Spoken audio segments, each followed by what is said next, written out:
अब ना जियम कृष्णा, जल्दिए मर जाएम। ना जियबू, हमू मर जाएम। हम तो बीमार बानी, तू काहे मरब? हमारा से इतना खुशी बर्दाश्त ना हुई। शराब एक ऐसी ताकत है साहब जो किसी का झूठ सच में उगला सकते हैं। सही बात है।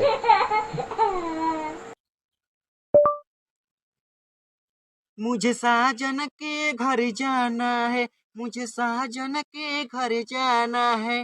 गूगल, मैं शादिम के घर कैसे जाऊं? ठेला से जा शाली। करे तोरा के कब से कहता नहीं जल्दी तैयार हो, तोर साज बाज ना हुई खत्म। अब तहार मुँह कुचनी ना, 1 घंटा से कहता नहीं कि 5 मिनट में आवता नहीं। नेहा, आज बड़ी खुश बारू, का बात बा डार्लिंग?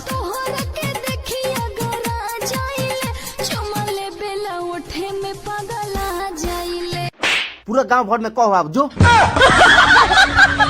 आज तो तोरा के देखे आवतारन सरे 15 गो अहियन छ, डर नहीं खेला गो? डर 15 गो देखस चाहे 20 गो देखस, शादी के बाद अकेले ओकरा पूरा खानदान के देख ले।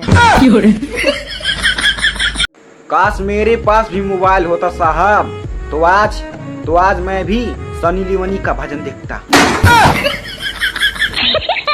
हाँ, सच्ची बात। का हो हमार मेहरारू बनबू? मुँह देख ला, बढ़िया तो बाड़ू। हमार ना अपन। ए सुना है ने, का कहतारू? कल गाड़ी से तो धक्का मार के मुँह आ देता, देख के ना चलेला।